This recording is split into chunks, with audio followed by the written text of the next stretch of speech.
Hello दोस्तों, स्वागत है आपका अपने YouTube चैनल आंसर बुकलेट में। तो पिछले वीडियो में हमने जो क्वेश्चन दिया गया था उसके 50 क्वेश्चन तक कवर कर लिए थे। अब उसके आगे जो पेपर में क्वेश्चन दिए गए हम उनको सॉल्व करके उनका आंसर की देखते हैं। तो उसमें पहला क्वेश्चन जो उसके बाद आता है तो भारतीय कृषि अनुसंधान परिषद ICAR का मुख्यालय कहाँ स्थित है। तो इसका उत्तर है वो नई दिल्ली में स्थित है। भारतीय कृषि अनुसंधान परिषद ICAR भारत का प्रमुख कृषि अनुसंधान एवं शिक्षा संस्थान है जो देश में कृषि, पशुपालन, मत्स्य और संबद्ध क्षेत्र के विकास के लिए कार्य करता है। तो ICAR यानी भारतीय कृषि अनुसंधान परिषद के बारे में बताया गया है कि भारत का एक प्रमुख कृषि अनुसंधान एवं शिक्षा संस्थान है जो हमारे देश में कृषि है, पशुपालन है और मत्स्य पालन और उससे संबंधित जो क्षेत्र है उसके विकास के लिए ये कार्य करता है। इसका जो मुख्यालय ये नई दिल्ली है और इसकी स्थापना 1929 में हुई थी। भारत सरकार का कृषि एवं किसान कल्याण मंत्रालय जो है इसका नियंत्रण करता है और इसका कार्य क्या है अभी हमने पढ़ा कि नई तकनीकी और उन्नत बीज विकसित करना, कृषि शिक्षा और प्रशिक्षण देना, किसानों की आय बढ़ाने के उपाय विकसित करना। अगर हम शॉर्ट में इसका आंसर जानना चाहें तो ICAR भारत का प्रमुख कृषि अनुसंधान संस्थान जिसकी स्थापना 1929 में हुई थी और जिसका क्या है मुख्यालय वो नई दिल्ली में है और कृषि अनुसंधान संस्थान को बढ़ावा देना, कृषि अनुसंधान को बढ़ावा देना कृषि अनुसंधान संस्थान का काम है। Next question, Uttar Pradesh basic शिक्षा परिषद की स्थापना हुई थी। तो कब हुई थी? उत्तर प्रदेश बेसिक शिक्षा परिषद की जो स्थापना हुई थी वो 1972 में हुई थी। 1972 में तो उत्तर प्रदेश बेसिक शिक्षा परिषद यूपी बेसिक एजुकेशनल बोर्ड जो है उत्तर प्रदेश सरकार की एक संस्था है जो राज्य में प्राथमिक कक्षा 1 से 5 और उच्च स्तरीय प्राथमिक कक्षा 6 से 8 शिक्षा के संचालन और विकास के लिए जिम्मेदार है। कहा गया है उत्तर प्रदेश बेसिक शिक्षा परिषद जो है वो उत्तर प्रदेश की एक संस्था है जो कि हमारे राज्य में प्राथमिक विद्यालय है जो कि कक्षा 1 से 5 तक होते हैं और उच्च प्राथमिक विद्यालय जो है जो कि कक्षा 6 से लेकर के कक्षा 8 तक होते हैं उनके संचालन और विकास के लिए ये जिम्मेदार होता है। इसकी स्थापना 1972 में हुई थी और इसका मुख्यालय जो है वो प्रयागराज में है। परिषदीय विद्यालयों का संचालन करना इसका कार्य है। शिक्षकों की नियुक्ति और उनका प्रबंधन करना इसका कार्य है। प्राथमिक शिक्षा का विकास करना इसका कार्य है। शिक्षा योजनाओं का क्रियान्वयन करना भी इसका कार्य है। अगर हम उसका शॉर्ट में आंसर देखें तो उत्तर प्रदेश बेसिक शिक्षा परिषद प्राथमिक शिक्षा व संचालन करने वाली एक राज्य स्तरीय संस्था है जिसकी स्थापना 1972 में हुई थी और जिसका जो मुख्यालय है वो प्रयागराज में है। नेक्स्ट क्वेश्चन, FERA विदेशी मुद्रा विनिमय अधिनियम को किस अधिनियम द्वारा प्रतिस्थापित समाप्त किया गया? तो प्रतिस्थापन 1999 में फीमा द्वारा इसे समाप्त कर दिया गया। विदेशी मुद्रा विनियमन अधिनियम फॉरेन एक्सचेंज रेगुलेशन एक्ट फेरा 1973 भारत में विदेशी मुद्रा के लेन देन को नियंत्रित करने के लिए बनाया गया एक कानून था। इसका उद्देश्य जो था विदेशी मुद्रा भंडार की रक्षा करना और विदेशी कंपनियों तथा निवेश पर कड़ा नियंत्रण करना था और इसका जो लागू किया गया था ये 1973 में लागू किया था। इस पर नियंत्रण भारत सरकार का होता है। बड़ा नियंत्रण आधारित कानून जो होता है वो प्रकृत होती है। प्रतिस्थापन 1999 में फेमा द्वारा समाप्त कर दिया गया। इसका जो कार्यान्वयन है वो भारतीय रिजर्व बैंक करता है और फेरा जो है विदेशी मुद्रा नियंत्रण से संबंधित 1973 का कठोर कानून है जिसे 1999 में फेमा द्वारा स्थापित किया गया था। नेक्स्ट क्वेश्चन, उत्तर प्रदेश में कानून व्यवस्था बनाए रखने के लिए राज्य को कितने पुलिस जोन में विभाजित किया गया? तो जो उत्तर प्रदेश है उसमें कानून व्यवस्था बनाए रखने के लिए 8 पुलिस जोनों से विभाजित किया गया। उत्तर प्रदेश पुलिस राज्य में कानून व्यवस्था को प्रभावी ढंग से बनाने के लिए प्रशासनिक रूप से कई पुलिस जोन में विभाजित किया गया है। वर्तमान में उत्तर प्रदेश को 8 पुलिस जोन में बांटा गया है। प्रत्येक जोन का नेतृत्व आमतौर पर अतिरिक्त पुलिस महानिदेशक जो कि ADG होता है स्तर के अधिकारी द्वारा किया जाता है जो अपने क्षेत्र में सुरक्षा व्यवस्था, अपराध नियंत्रण, शांति व्यवस्था और पुलिस प्रशासन की निगरानी करता है। इन जोनों के अंतर्गत कई रेंज और जिलों की पुलिस आती है। इस व्यवस्था का जो उद्देश्य होता है बड़े राज्य में बेहतर समन्वय स्थापित करना, त्वरित निर्णय लेना और कानून व्यवस्था को मजबूत बनाए रखना है जिससे आम नागरिकों की सुरक्षा सुनिश्चित हो सके। नेक्स्ट क्वेश्चन, निम्नलिखित में से कौन पुलिस स्टेशन थाना का प्रभारी व्यक्ति होता है? तो हम कई सारे शोज देखते आते हैं कि SHO साहब SHO साहब, तो थाना का जो प्रभारी होता है पुलिस स्टेशन में, थाना का प्रभारी वो SHO होता है। Station house officer, station house officer इसका फुल फॉर्म होता है, वह पुलिस अधिकारी होता है जो किसी पुलिस स्टेशन थाना प्रभारी होता है। इसका जो मुख्य कार्य होते हैं, थाना के प्रशासन और स्टाफ का प्रबंधन करना होता है। थाना के प्रशासन का और जो स्टाफ होते हैं उनका प्रबंधन करना SHO का काम होता है। अपराधों की रिपोर्ट FIR दर्ज कराना और जांच की निगरानी करना भी SHO का कार्य है। क्षेत्र में कानून व्यवस्था बनाए रखने का कार्य भी SHO का है। उच्च अधिकारियों को रिपोर्ट भेजना भी SHO का काम है।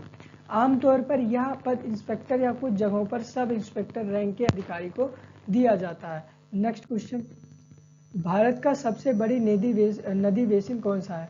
भारत का सबसे बड़ी नदी बेसिन कौन सा है? तो भारत का सबसे बड़ा जो नदी बेसिन है वो गंगा नदी बेसिन है। ठीक है, यह बेसिन भारत के कुल भौगोलिक क्षेत्रफल का सबसे बड़ा हिस्सा कवर करता है और उत्तराखंड, UK, उत्तर प्रदेश, UP, बिहार, झारखंड, पश्चिम बंगाल सहित कई राज्यों में फैला हुआ है। अगर चाहें तो मैं भारत के प्रमुख नदी बेसिनों की सूची दे सकता हूं, जैसे कि गंगा नदी भारत की सबसे महत्वपूर्ण और पवित्र नदियों में से एक है। यह उत्तर भारत के विशाल मैदानों से होकर बहती है और देश का सबसे बड़ा नदी बेसिन गंगा नदी बेसिन है। उद्गम इसका जो होता है, यानी ये जब कहाँ से निकलता है, तो हिमालय में गंगोत्री ग्लेशियर जो कि उत्तराखंड में है वहाँ से ये निकलता है। इसकी गंगा की जो लंबाई है वो 2525 किलोमीटर है। इसका जो प्रवाह क्षेत्र है वो उत्तराखंड, उत्तर प्रदेश, बिहार, झारखंड, पश्चिम बंगाल, यानी ये कहाँ कहाँ प्रवाहित होती है, तो ये उत्तराखंड, उत्तर प्रदेश, बिहार, झारखंड और पश्चिम बंगाल में। इसका जो संगम है अंत में यह बंगाल की खाड़ी में गिरती है। धार्मिक महत्व देखा जाए तो गंगा का हिंदू धर्म में बहुत ही धार्मिक महत्व है। हिंदू धर्म में अत्यंत पवित्र नदी इसे माना गया है। यह नदी भारत की कृषि, पेयजल, परिवहन और संस्कृति के लिए बहुत महत्वपूर्ण है। गंगा नदी बेसिन। नेक्स्ट क्वेश्चन, 19वीं सदी के सामाजिक सुधार आंदोलन में महिला सशक्तिकरण से जुड़ा सुधार आंदोलन किस वर्ष शुरू हुआ? तो 19वीं सदी के सामाजिक सुधार आंदोलन में महिला सशक्तिकरण से जुड़े प्रमुख सुधार आंदोलन की शुरुआत 1828 से मानी जाती है, जब राजा राम मोहन राय ने ब्रह्म समाज की स्थापना की थी। इस आंदोलन का जो मुख्य उद्देश्य था वो सती प्रथा का विरोध करना था, विधवा पुनर्विवाह को बढ़ावा देना था, महिलाओं की शिक्षा पर जोर देना था, समाज में जो कुरीतियां फैली हुई थी उनको उन्मूलन करना था। इसी कारण 1828 को महिला सशक्तिकरण से जुड़े आधुनिक सामाजिक सुधार आंदोलन की शुरुआत का महत्वपूर्ण वर्ष माना जाता है। नेक्स्ट क्वेश्चन, निम्नलिखित में से किसे संविधान की आत्मा के रूप में वर्णित किया गया है? तो पूछ रहा है संविधान की आत्मा किसे कहा गया है? तो संवैधानिक उपचार का अधिकार, जो कि आर्टिकल 32 है। भारत के नागरिकों का यह अधिकार होता है कि यदि उनके मौलिक अधिकार का उल्लंघन हो तो वे सीधे न्यायालय, विशेषकर सर्वोच्च न्यायालय या उच्च न्यायालय जा सकते हैं। अगर उनके मूल अधिकार का उल्लंघन होता है तो आर्टिकल 32 के तहत वो सर्वोच्च न्यायालय यानी सुप्रीम कोर्ट जाते हैं और 226 आर्टिकल के तहत वो उच्च न्यायालय यानी हाई कोर्ट जा सकते हैं। अनुच्छेद 32 जो है भारत के संविधान का हृदय और आत्मा कहा गया है। यह नागरिकों को न्याय पाने की गारंटी देता है। न्यायालय विभिन्न प्रकार की रिट जारी कर सकता है, केवल 5 प्रकार की रिट न्यायालय जारी करता है सुप्रीम कोर्ट आर्टिकल 32 के तहत, और यही 5 प्रकार की रिट आर्टिकल 226 के तहत हाई कोर्ट जारी करता है। तो 5 प्रकार के वो रिट है, हाइबस कॉर्पस, मांडेमस, प्रोहिबिशन, को वारंटो और सर्टियोरारी है। इसी अधिकार को डॉक्टर भीमराव अम्बेडकर ने संविधान की आत्मा कहा है। अनुच्छेद 32 जो कि संवैधानिक उपचार का अधिकार है, इसे डॉक्टर भीमराव अम्बेडकर ने क्या कहा है? तो इसे उन्होंने कहा है संविधान की आत्मा। नेक्स्ट क्वेश्चन, लॉर्ड कॉर्नवालिस के कार्यकाल में कौन सी प्रमुख घटना हुई थी? तो लॉर्ड कॉर्नवालिस का कार्यकाल जो था वो 1786 से लेकर के 1793 तक था। भारत के ब्रिटिश शासन के इतिहास में महत्वपूर्ण माना जाता है। उसके समय में प्रमुख घटनाएं और कार्य इस प्रकार थे। अस्थायी बंदोबस्त 1793 अस्थायी बंदोबस्त हुआ था, परमानेंट सेटलमेंट हुआ था 1793 लागू किया गया। इसमें क्या हुआ? प्रशासनिक और न्यायिक सुधार किए गए, सिविल सेवा में सुधार किया गया, कॉर्नवालिस कोड लागू किया गया, भ्रष्टाचार रोकने के लिए अधिकारियों के वेतन बढ़ाए गए ताकि वो भ्रष्टाचार न करें। जमींदारी व्यवस्था को मजबूत किया गया। वह भारत में ब्रिटिश प्रशासनिक ढांचों को व्यवस्थित करने वाले प्रमुख गवर्नर जनरल माने जाते। कौन? Lord Cornwallis. नेक्स्ट क्वेश्चन, स्वतंत्रता संग्राम में महिलाओं की सक्रिय भागीदारी गांधी जी के किस आंदोलन के प्रमुख रूप से जुड़ी? तो स्वतंत्रता संग्राम में महिलाओं की सक्रिय भागीदारी प्रमुख रूप से सविनय अवज्ञा आंदोलन, सिविल, इसने पूछा स्वतंत्रता संग्राम में महिलाओं की सक्रिय भागीदारी गांधी जी के किस आंदोलन में प्रमुख रूप से जुड़ी? तो इसका आंसर है स्वतंत्रता संग्राम में महिलाओं की जो सक्रिय भागीदारी वो प्रमुख रूप से सविनय अवज्ञा आंदोलन, सिविल डिसबेंडेंस मूवमेंट 1930 से जुड़ी मानी जाती है, जिसका नेतृत्व महात्मा गांधी ने किया था। इस आंदोलन में बड़ी संख्या में महिलाओं ने भाग लिया था। इसमें क्या हुआ था? नमक सत्याग्रह में भाग लिया गया, विदेशी वस्त्रों का बहिष्कार किया गया, धरने और प्रदर्शनों में हिस्सा लिया, जेल यात्राएं भी की थी। इसी आंदोलन से महिलाओं की व्यापक राजनीतिक भागीदारी राष्ट्रीय स्तर पर दिखाई देने लगी थी। नेक्स्ट क्वेश्चन, भूकंप की तीव्रता मापने के लिए मुख्य रूप से किस पैमाने का उपयोग किया जाता है? तो भूकंप की तीव्रता जो है उसे मापने के लिए, मैग्नीट्यूड जो उसे मापने के लिए क्या किया जाता है? रिएक्टर पैमाने का उपयोग किया जाता है। संक्षेप में रिएक्टर पैमाना भूकंप की ऊर्जा परिमाण बताता है। पैमाना जो होता है वो लघु घड़िक होता है, यानी हर एक अंक बढ़ने पर झटके की तीव्रता लगभग 10 गुना बढ़ जाती है। नेक्स्ट क्वेश्चन, आधुनिक भारतीय इतिहास में राजा राम मोहन राय को किसके जनक के रूप में जाना जाता है? तो आधुनिक भारतीय इतिहास में राजा राम मोहन राय को भारतीय नव जागरण का जनक कहा जाता है। जो राजा राम मोहन राय है उन्हें आधुनिक भारतीय इतिहास में भारतीय नव जागरण का जनक कहा जाता है। उन्होंने क्या योगदान दिया था? तो सती प्रथा के उन्मूलन में महत्वपूर्ण विशेष भूमिका उन्होंने निभाई थी। महिलाओं की शिक्षा और अधिकारों का समर्थन किया था। सामाजिक कुरीतियों के खिलाफ सुधार आंदोलन किए। ब्रह्म समाज की स्थापना की। ये क्वेश्चन इंपॉर्टेंट है कि ब्रह्म समाज की स्थापना की तो राजा राम मोहन राय। आपको क्या लगाना है? राजा राम मोहन राय, इसलिए इन्हें आधुनिक भारत के सामाजिक सुधार आंदोलन का अग्रदूत माना जाता है। नेक्स्ट क्वेश्चन, भारत के नियंत्रण एवं महालेखा परीक्षक कैग की नियुक्ति कौन करता है? तो भारत के राष्ट्रपति भारत के नियंत्रण एवं महालेखा परीक्षक कैग की नियुक्ति करते हैं। नियुक्त करने वाला राष्ट्रपति होता है और इसकी जो चर्चा है वो संविधान के आर्टिकल 148 में की गई है। यानी कैग की जो चर्चा है वो आर्टिकल 148 के अंतर्गत की गई है और इनकी जो नियुक्ति है वो प्रेसिडेंट करते हैं, प्रेसिडेंट साहब करते हैं। नेक्स्ट क्वेश्चन, जौनपुर का संस्थापक फिरोज शाह तुगलक को माना जाता है। तो जो उन्होंने 1359 के ईस्वी के आसपास इस नगर की स्थापना की, उसका नाम, अच्छा ये पूछा गया था, क्वेश्चन ये था, क्वेश्चन ऊपर से हट गया है। तो क्वेश्चन ये है कि जौनपुर का संस्थापक किसे माना जाता है? तो जौनपुर का जो संस्थापक है वो फिरोज शाह तुगलक को माना जाता है। उन्होंने 1359 ईस्वी के आसपास नगर की स्थापना की और इसका नाम अपने पूर्वोत्तर सुल्तान मोहम्मद बिन तुगलक जौन खान के सम्मान में जौनपुर रखा। किसने रखा था? फिरोज शाह तुगलक ने रखा था। किसके सम्मान में रखा था? मोहम्मद बिन तुगलक के सम्मान में। नेक्स्ट क्वेश्चन, फार्लिन किस तटीय राज्य को सबसे अधिक प्रभावित किया गया? फाइलिन जो है वो 2013 नाम का एक चक्रवात थी जो उड़ीसा के तट से टकराया था। फाइलिन जो है ये एक प्रकार का चक्रवात था। क्या था? चक्रवात था जो कि 2013 में आया था और ये सबसे ज्यादा उड़ीसा के तट को प्रभावित किया था। उड़ीसा के तट को सर्वाधिक प्रभावित किया था। नेक्स्ट क्वेश्चन, आगरा शहर का संस्थापक कौन है? तो आगरा शहर की जो संस्थापक है वो सिकंदर है। पूरा नाम जो है उसका सुल्तान सिकंदर लोदी था। इसका जो शासन काल था वो 1489 से 1517 ईस्वी से। वंश इसका लोदी वंश था। ये सिकंदर देख करके आप वो पूरे सिकंदर वाले उसकी बात मत करना, मेसोडोनिया यूनान का। ये जो सिकंदर है ये लोदी वंश का मध्यकालीन भारत की बात कर रहा है। इसके जो पिता थे वो बहलोल लोदी थे। आगरा की स्थापना इसी ने की थी। तो क्या हुआ था? 1504 ईस्वी में आगरा शहर की स्थापना की। आगरा को एक महत्वपूर्ण प्रशासनिक केंद्र बनाया इसने। बाद में मुगलों के समय आगरा राजधानी भी बनी। सैन्य और प्रशासन की बात करें लोधी वंश के तो कई राजपूत शासकों पर विजय पाई उत्तर भारत में लोधी शासन को मजबूत किया, प्रशासन को व्यवस्थित करने की कोशिश की, और इस वंश की शिक्षा और संस्कृति की बात करें तो खुद कवि थे, जैसे कि गुलरुखी लिखा था। तखल्लुस ने संस्कृत ग्रंथों का फारसी में अनुवाद करवाया था। विद्वानों और कवियों को संरक्षण दिया गया।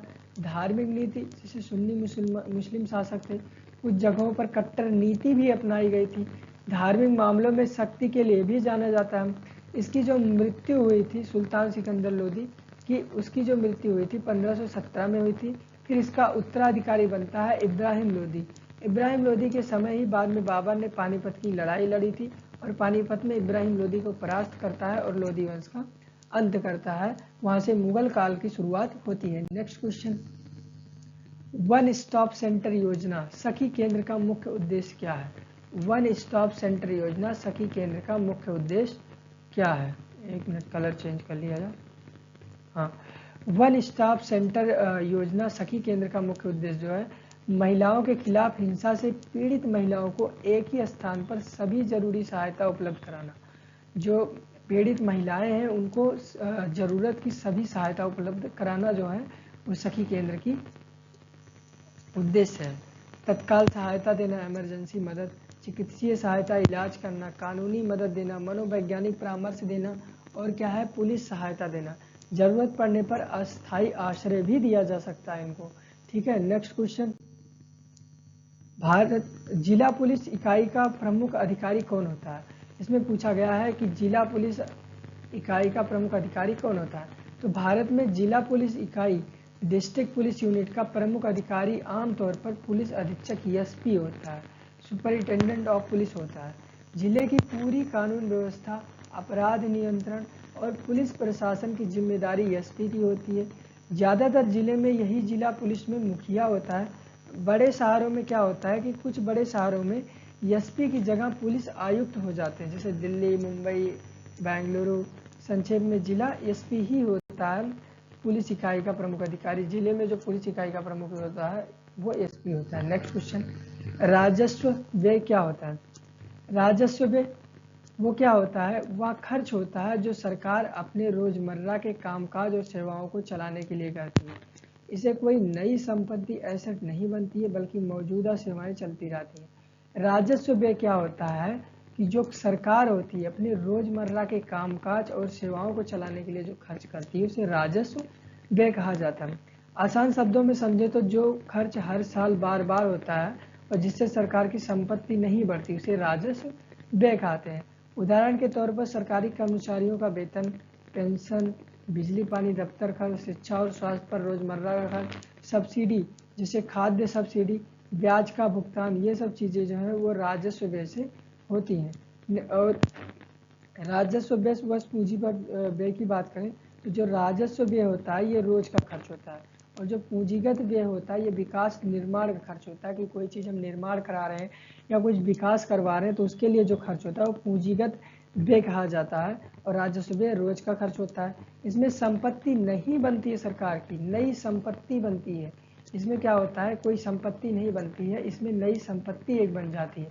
जैसे बात करें वेतन देना, सैलरी देना, पेंशन देना, सब्सिडी जो ही है राजस्व व्यय है। और सड़क निर्माण की बात करें, पुल की बात करें, स्कूल की बात करें, अस्पताल तो एक नई संपत्ति बन रही है ना, तो ये पूंजीगत व्यय होता है। नेक्स्ट क्वेश्चन, भारत का सबसे दक्षिणी बिंदु कौन सा है? तो जो हमारा भारत है इसकी बात करें तो भारत हमारा चतुष्कोणीय है, तो इसे मान लेते हैं, सॉरी, भारत हमारा चतुष्कोणीय है तो उसका हम स्ट्रक्चर कुछ ऐसे ही बना लेते हैं, नॉर्मल ऐसे बना लेते हैं। ठीक है, तो ये पूरा कह रहा है इंदिरा पॉइंट, ये ग्रेट निकोबार द्वीप समूह पर स्थित है। तो भारत का अगर पूछा जाए सबसे दक्षिणी बिंदु जो है वो ग्रेट निकोबार द्वीप समूह जो है वहाँ पर इंदिरा पॉइंट जो है ये भारत का सबसे दक्षिणी बिंदु है। ठीक है, भारत की संपूर्ण सीमा द्वीप सहित का सबसे दक्षिणी सिरा है। लेकिन अगर केवल मुख्य भूमि पूछा जाए, यानी अगर मैं अंडमान निकोबार द्वीप समूह को ना लूँ और केवल मुख्य भूमि की बात करूँ, तब भारत का सबसे दक्षिणी बिंदु जो है वो कन्याकुमारी है। आपने गाना भी सुना होगा कश्मीर से कन्याकुमारी, तो वही की बात हो रही है कि एक लाइन में याद करें तो पूरे भारत का सबसे दक्षिणी बिंदु इंदिरा पॉइंट है, और भारत की मुख्य भूमि का जो दक्षिणी बिंदु है वो कन्याकुमारी है। नेक्स्ट क्वेश्चन, भारत में काली मिट्टी मुख्य रूप से कहाँ पाई जाती है? तो भारत में काली मिट्टी या इसे रेंगुर मिट्टी भी कहते हैं मुख्य रूप से दक्कन के पठार के क्षेत्रों में पाई जाती है। यह विशेष रूप से निम्न राज्यों में अधिक मिलती है, जैसे कि महाराष्ट्र, मध्य प्रदेश, गुजरात, कर्नाटक, आंध्र प्रदेश, तेलंगाना। इसकी जो मुख्य विशेषताओं की तो बात करें तो कपास की खेती के लिए सबसे उपयुक्त, इसलिए इसे कपास मिट्टी भी कहते हैं। काली मिट्टी को कपास मिट्टी और रेंगुर मिट्टी भी कहते हैं। यह दक्कन के पठार क्षेत्रों में पाई जाती है, जैसे महाराष्ट्र, मध्य प्रदेश, गुजरात, कर्नाटक, आंध्र प्रदेश, तेलंगाना। और इसी में कपास के लिए महत्वपूर्ण होती है, इसलिए कपास मिट्टी भी कहते हैं। नमी को लंबे समय तक बनाए रखती है। काली मिट्टी को रेंगुर मिट्टी भी कहते हैं। जलोढ़ मृदा होती है, लाल मृदा होती है, बलुई मिट्टी होती है। मुख्य राज्य महाराष्ट्र, सर्वाधिक अगर देखा जाए महाराष्ट्र में पाई जाती है। और बात करें कि ये जो काली मिट्टी होती है ये किस फसल के लिए उपयुक्त होती है, तो कपास के लिए। इसका जो अन्य नाम है वो रेंगुर मिट्टी भी कहते हैं, कपास मिट्टी भी कहते हैं और लावा मिट्टी भी इसे कहा जाता है। क्षेत्र इसका दक्कन ट्रैप अभी देखा और मालवा पठार। विशेषता क्या होती है, सूखने पर दरारें पड़ना और जल सोखने की अद्भुत क्षमता होती है इनके पास। नेक्स्ट क्वेश्चन, भूमि अधिग्रहण का प्रबंध किसके अधीन आता है? तो भूमि अधिग्रहण और लैंड एक्विजिशन का जो प्रबंध होता है समांतर राज्य सरकार के अधीन होता है। इसका कार्य क्या होता है, जिला स्तर पर जिला कलेक्टर, जिला अधिकारी जो डीएम होते हैं द्वारा किया जाता है। और इसका मुख्य बिंदु जो होता है, भूमि अधिग्रहण की प्रक्रिया राज्य प्रशासन संभालता है। जिला कलेक्टर अधिग्रहण, मुआवजा निर्धारण और वितरण की जिम्मेदारी निभाते हैं। यह प्रक्रिया भारत में कानून के अनुसार जैसे भूमि अधिग्रहण अधिनियम संचालित करती है।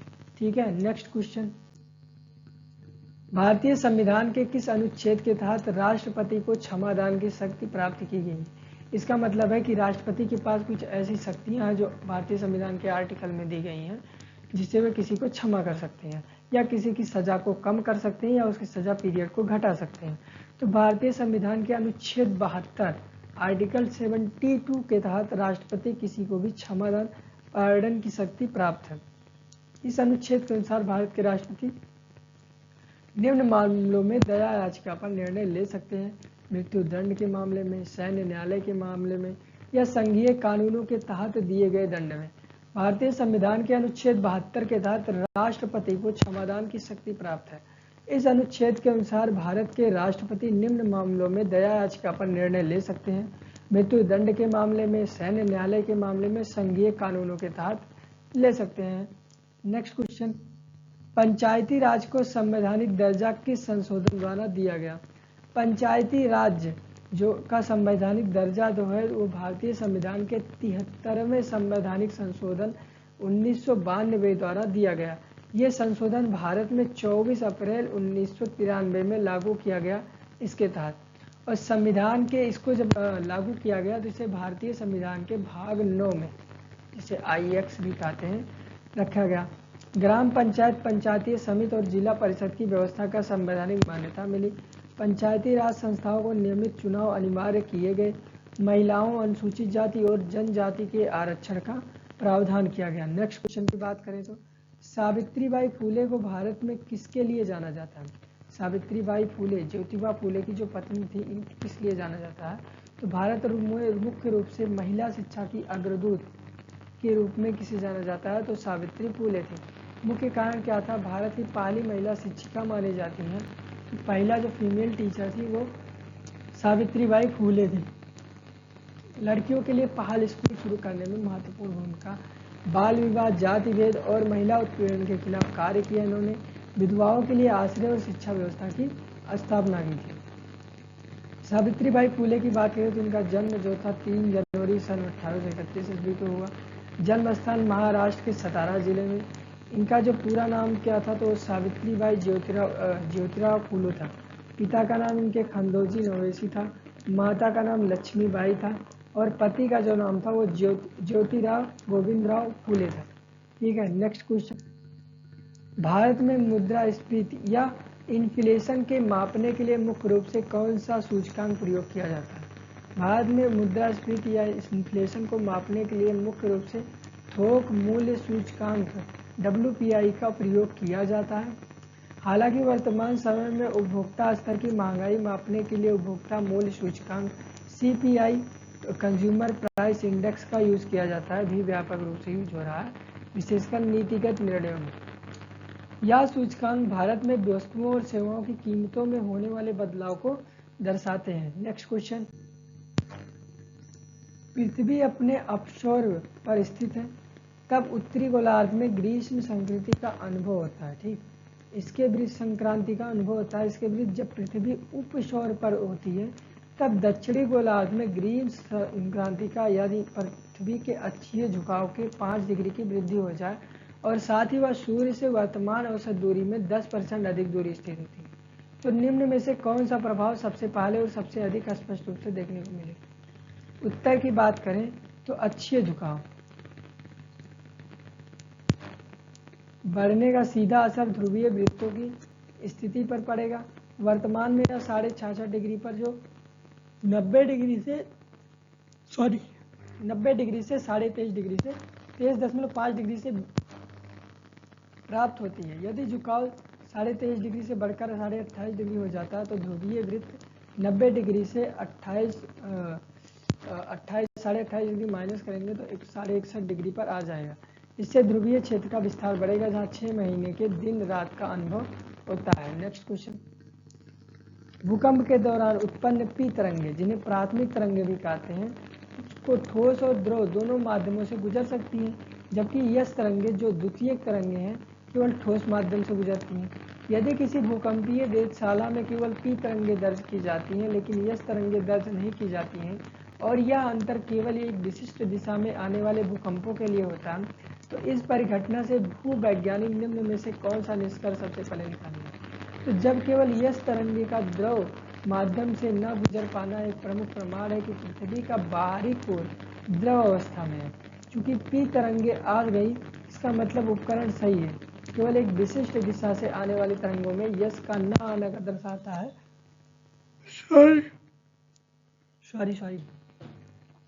न आना दर्शाता है कि उस दिशा में तरंगों के मार्ग में कोई द्रव परत बाहरी खोर आ गई है जिसने यस तरंगों को रोक दिया है। नेक्स्ट क्वेश्चन, यदि ब्रह्मांड में ऊर्जा संरक्षण का नियम लागू है तो बिग बैंग के बाद ऊर्जा कहाँ गई? ये पूछ रहा है।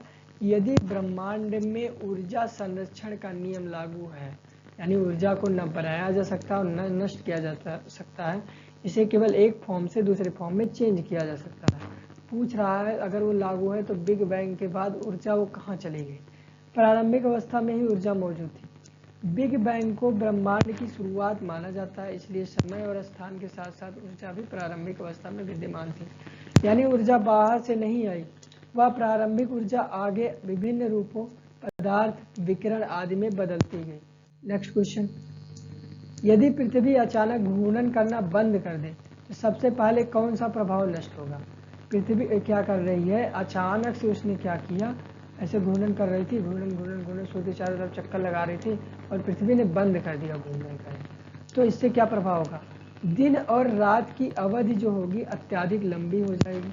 वर्तमान में पृथ्वी 24 घंटे में एक घूर्णन पूरा करती है। पृथ्वी घूमते हुए एक घूर्णन, यानी अपने अक्ष पर एक बार घूम रही है, तो घूर्णन एक बार क्या कर रही है, पूरा कर रही है 24 घंटे में। दिन रात होता है, जिससे 24 घंटे में क्या होती है, पृथ्वी एक चक्कर पूरा करती है अपने अक्ष पर, तो इससे दिन रात होता है। यदि घूर्णन रुक जाए तो पृथ्वी का एक भाग लगातार सूर्य की ओर रहेगा, लगातार एक भाग में पृथ्वी का दिन होगा, यानी अगर एक वाला भाग सूर्य की तरफ है तो इस वाले भाग में केवल दिन होगा और इस वाले भाग में सूर्य की रोशनी नहीं जाएगी, तो यहाँ पर केवल रात होगा। ठीक है,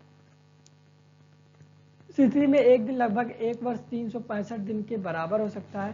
केवल परिक्रमा के कारण सूर्य प्रकाश परिवर्तन होगा। अन्य जो प्रभाव होंगे, एक तो दिन रात में प्रभाव पड़ेगा और अन्य प्रभाव क्या होंगे, अत्यधिक तापमान अंतर हो जाएगा कि जब एक भाग में सूर्य जो होगा, सूर्य की रोशनी पड़ेगी तो एक भाग में क्या होगा, तापमान अधिक रहेगा, और एक भाग में सूर्य की रोशनी नहीं पड़ेगी तो वहां पर क्या होगा, तापमान बहुत ही कम रहेगा। वायुमंडलीय तूफान आएंगे, महासागरों का पुनर्वितरण होगा, गुरुत्वीय संतुलन में भी परिवर्तन होगा। नेक्स्ट क्वेश्चन, मनी लॉन्ड्रिंग, धन शोधन का मुख्य उद्देश्य क्या होता है? मनी लॉन्ड्रिंग क्या होता है? अवैध, गैर कानूनी रूप से धन को वैध दिखाना, यानी हमारा जो धन होगा, जो हमारे रुपए होंगे या कोई भी धन होगा, वो हमारा गैर इलीगल है, लेकिन हम क्या करें, उसे लीगल दिखाएं, तो इसे मनी लॉन्ड्रिंग कहते हैं। अपराध जैसे तस्करी, भ्रष्टाचार, धोखाधड़ी, आतंक, वित्त पोषण से कमाए गए पैसों से असली स्रोत को छिपाकर उसे ऐसा दिखाना कि वह कानूनी तरीके से कमाया गया है, यही मनी लॉन्ड्रिंग होता है। ठीक है, नेक्स्ट क्वेश्चन। संघाई सहयोग संगठन एससीओ में हाल के वर्षों में सदस्य देश और पर्यवेक्षक संवाद साझेदार देशों का विस्तार हुआ है। इसका विवरण इस प्रकार है। तो नए सदस्य देश हैं जो 2017, 2023 और 2024 में शामिल हुए। भारत और पाकिस्तान को अस्थायी सदस्य बनाया गया, कहाँ, एससीओ में। ईरान को अस्थायी सदस्य बनाया गया 2023 में। 2024 में बेलारूस को भी एससीओ का 10वां सदस्य बनाया गया।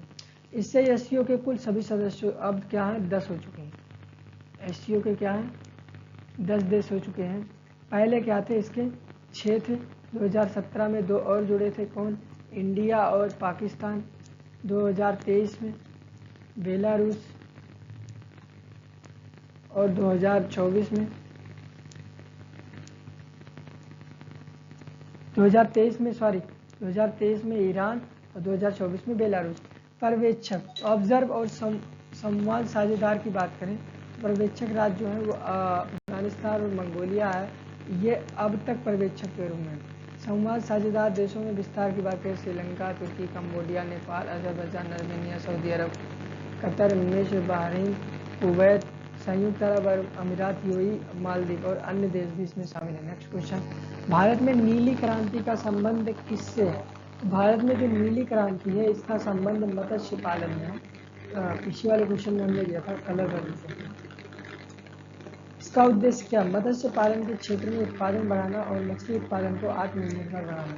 प्रारंभ इनका 1970 से 1980 के दशक में हुई थी। मत्स्य पालन को बढ़ावा देने के लिए पहल शुरू की गई थी। लक्ष्य इसका था मछली उत्पादन में वृद्धि, ग्रामीण आय में सुधार और पोषण और प्रोटीन की उपलब्धता को बढ़ाना था। इससे संबंधित जो क्रांतियां हैं, सफेद क्रांति है जो कि दूध से संबंधित है, हरित क्रांति जो कि खाद्यान्न उत्पादन से, पीली क्रांति जो कि तेल पाद और सरसों उत्पादन से संबंधित है। Next question. निम्नलिखित में से किसे लैक्टिक एसिड पाया जाता है? तो लैक्टिक एसिड जो है मुख्यतः दूध के किण्वन में से बनता है, इसलिए यह दही, छाछ, खट्टे दूध आदि में पाया जाता है। अतिरिक्त तत्व की बात करें, जैसे सिरका में एसिटिक अम्ल पाया जाता है, नींबू में साइट्रिक अम्ल पाया जाता है, दही में लैक्टिक एसिड हमने पढ़ा है। Next question.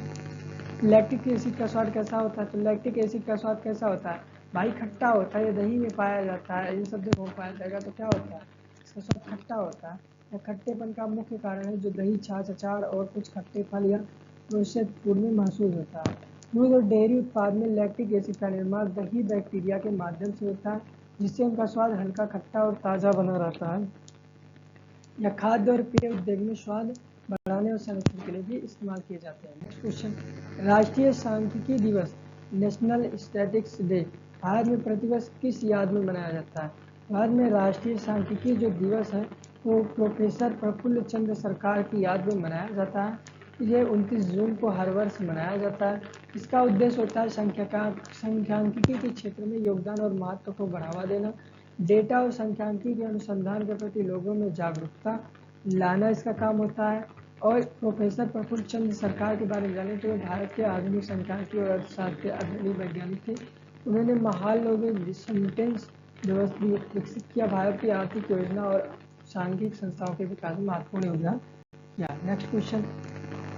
पंचायती राज को भारत के संविधान में संवैधानिक दर्जा 73वें संवैधानिक संशोधन 1992 के द्वारा प्रदान की गई थी। कब प्रदान की गई थी? तो 1992 में प्रदान की गई थी 73वां संविधान संशोधन अधिनियम 73वां था और इसका प्रभाव 24 अप्रैल 1993 से लागू हो गया।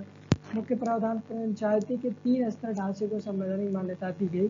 पंचायत के 3 स्तर के ढांचे में, पहला ग्राम पंचायत, छोटे स्तर पर गाँव में क्या होगी, ग्राम पंचायत।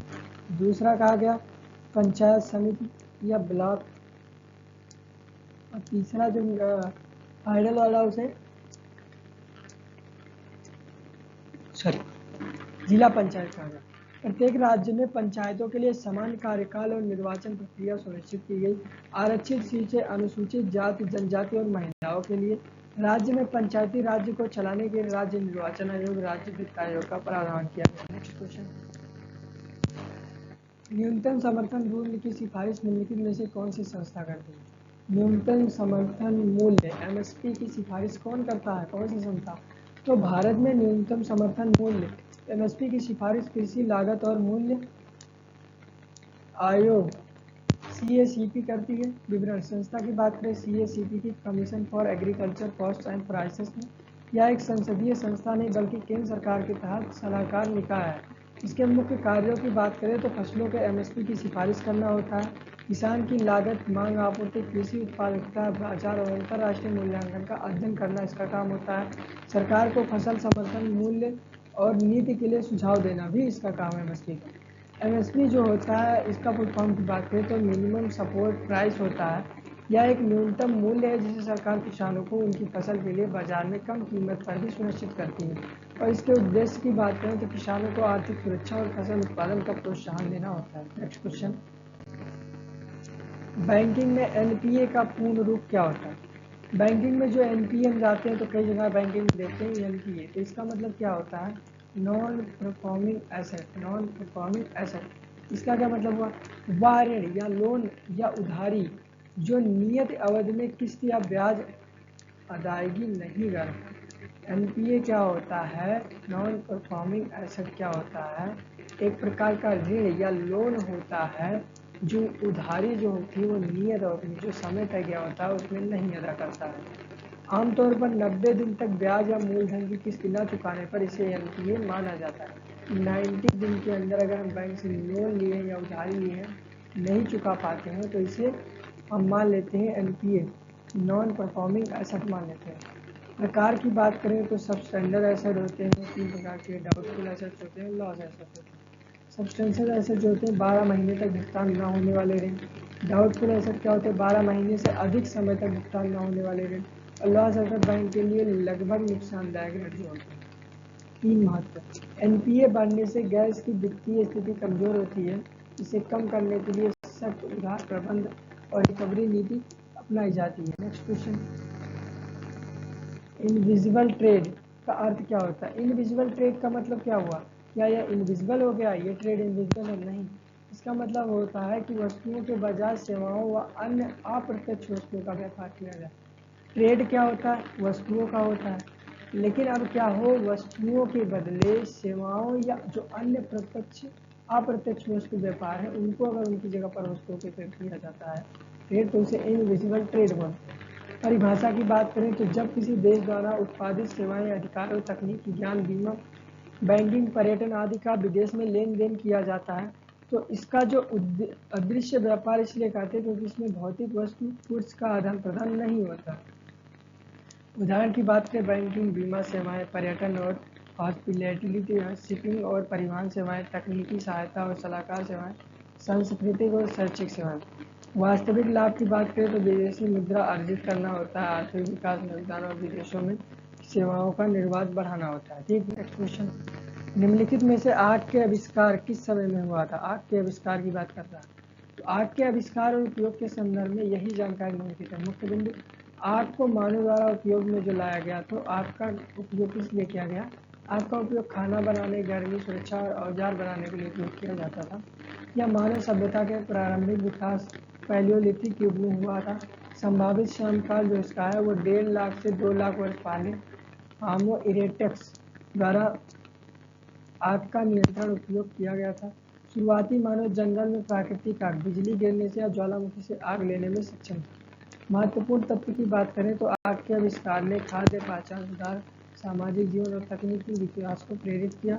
यह मानव इतिहास में सबसे महत्वपूर्ण खोजों में से एक माना जाता है किसको? आग की खोज को। नेक्स्ट क्वेश्चन, निम्नलिखित में से कौन सी नदी अरब सागर में नहीं गिरती? ठीक है, गोदावरी नदी जो है ऑप्शन में कई सारे दी गई हैं जिसमें गोदावरी नदी जो है वो अरब सागर में नहीं गिरती है। अरब सागर में गिरने वाली जो नदियां हैं, नर्मदा है, ताप्ती है, माही है, साबरमती है, लूनी है, पश्चिम की नदी। नर्मदा जो है वो मध्य प्रदेश के अमरकंटक से निकलकर खंबात की खाड़ी में गिरने वाली सबसे बड़ी पश्चिमी वाली नदी है। ठीक है, तापी नदियां मध्य प्रदेश की सतपुड़ा पहाड़ियों से निकल या खंबात की खाड़ी में गिरती हैं। माही की बात करें, यह नदी राजस्थान और गुजरात से होकर बहती है और अरब सागर में गिरती है। साबरमती गुजरात की प्रमुख नदी जो साबरमती से निकलकर अरब सागर में मिलती है। लूनी की बात करें राजस्थान में अजमेर से निकल गया, कच्छ के रण में विलुप्त हो जाती है लेकिन इसका भाव अरब सागर की तरफ होता है।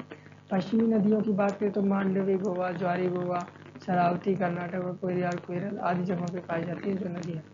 नेक्स्ट क्वेश्चन, संविधान का कौन सा भाग मौलिक अधिकारों से संबंधित है? तो भाग 3 जो है वो फंडामेंटल राइट या मौलिक अधिकारों की बात करता है, जो आर्टिकल 12 से लेकर के 35 तक है। ठीक है, भारत के संविधान में मौलिक अधिकारों से संबंधित भाग है, जिसे पहला दिया गया है समानता का अधिकार, 6 कुल मौलिक अधिकार है। दूसरा स्वतंत्रता का अधिकार, तीसरा जो है शोषण के विरुद्ध अधिकार, चौथा जो है सांस्कृतिक और शैक्षिक अधिकार है, पांचवा जो है धर्म की स्वतंत्रता का अधिकार है, और छठवां संविधान में न्याय या संवैधानिक उपचार का अधिकार भी इसे कहते हैं। नेक्स्ट क्वेश्चन, भारतीय अर्थव्यवस्था में सार्वजनिक क्षेत्र मुख्यतः किसमें कार्य करता है? तो प्रमुख सेवाओं और आधारभूत क्षेत्र में। मुख्य क्षेत्र की बात करें तो भारी उद्योग स्टील, कोयला, इस्पात, जहाज निर्माण में कार्य करता है। ऊर्जा क्षेत्र में भी कार्य करता है, बिजली उत्पादन, तेल और प्राकृतिक गैस में। संचार और परिवहन क्षेत्र में भी कार्य करता है। भारतीय अर्थव्यवस्था में सार्वजनिक क्षेत्र मुख्यतः किसमें कार्य करता है? संचार और परिवहन में, रेल, विमानन, डाक सेवा और जल परिवहन, और बैंकिंग और वित्तीय संस्थानों में भी काम करता है, सार्वजनिक बैंक और बीमा कंपनियां। नेक्स्ट क्वेश्चन, ग्लाइकोजन को ग्लूकोज में परिवर्तित करने पर कार्य कौन करता है? ग्लाइकोजन को ग्लूकोज में कौन परिवर्तित कर रहा है? यकृत में होता है परिवर्तित। ग्लाइकोजन को ग्लूकोज में परिवर्तित करने का मुख्य भूमिका जो है ग्लाइकोजन फास्फोरिलेज है। क्या है? ग्लाइकोजन फास्फोरिलेज है, एंजाइम करता है। एंजाइम क्या होता है? ग्लाइकोजन फास्फोरिलेज जब ग्लाइकोजन के अल्फा 1 क्षार ग्लाइकोसिड बांड को तोड़कर ग्लूकोज एक फास्फेट बनाता है।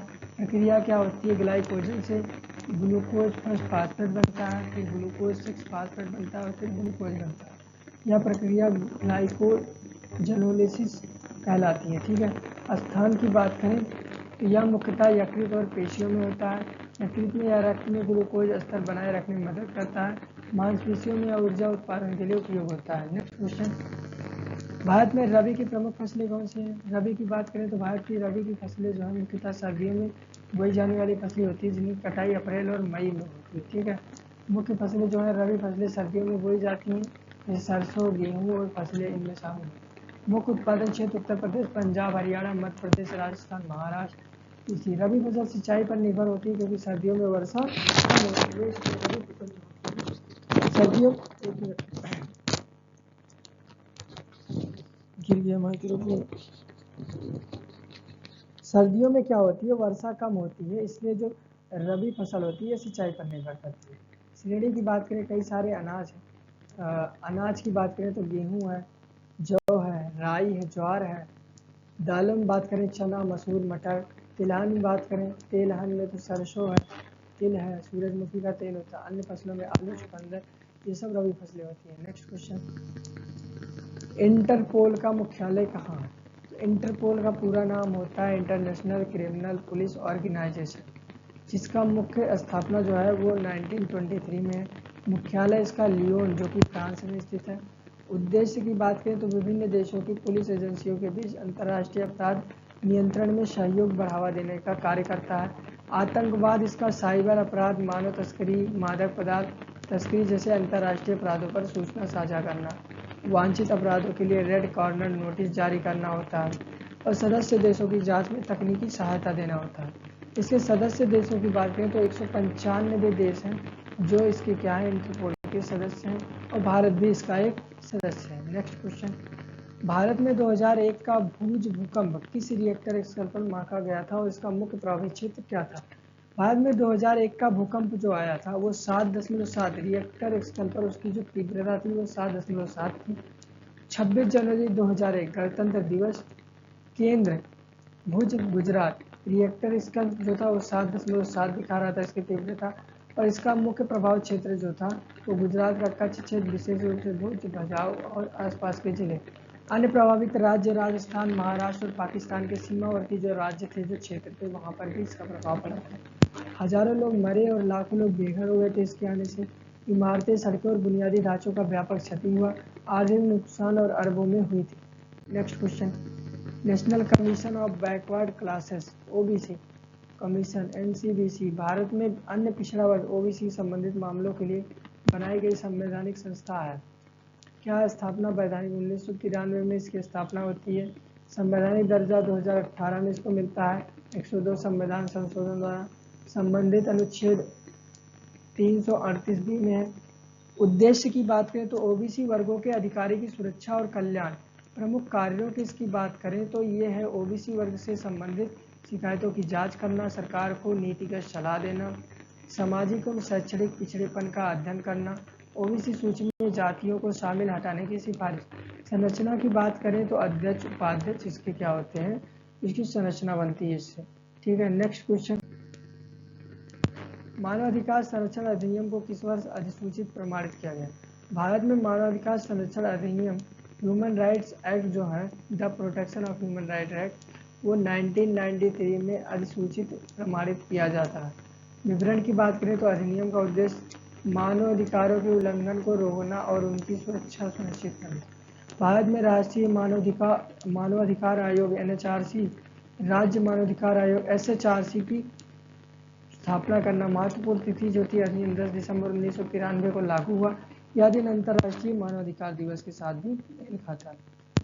तो यहाँ पर क्या होता है, हम अपना पूरा पेपर का आंसर देख लेते हैं। और हमारा जो ये पेपर होता है, ये बुक होता है आंसर बुकलेट।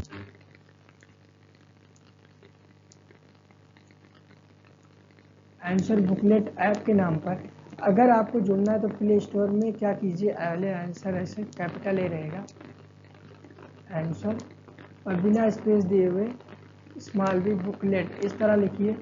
या फिर स्क्रीन पर आ रहा होगा, हमारे स्कैनर आ रहा होगा, डायरेक्ट स्कैन करके आप ऐप से जुड़ सकते हैं। यहाँ पर जाके विभिन्न प्रकार के जो पेपर होंगे आप उनको बुक कीजिए। ऑफलाइन सेंटर्स पे जाइए, वहाँ पे जुड़े हुए, वहाँ पे जाके उनका टेस्ट दीजिए। और जब वो टेस्ट दे देते हैं तो उसके 1 घंटे बाद क्या होता है, हमारे सॉल्यूशन अपलोड कर दिए जाते हैं। वहाँ से आप अपना ईमानदारी से देख सकते हैं कितना नंबर पा रहे हैं। और इससे क्या होगा, आप क्या होगा, इस ऐप से पेपर देने पर बिल्कुल एग्जाम वाली फीलिंग पाएंगे। तो बिल्कुल इस ऐप से जुड़िए। ठीक, बाकी धन्यवाद, जय हिंद।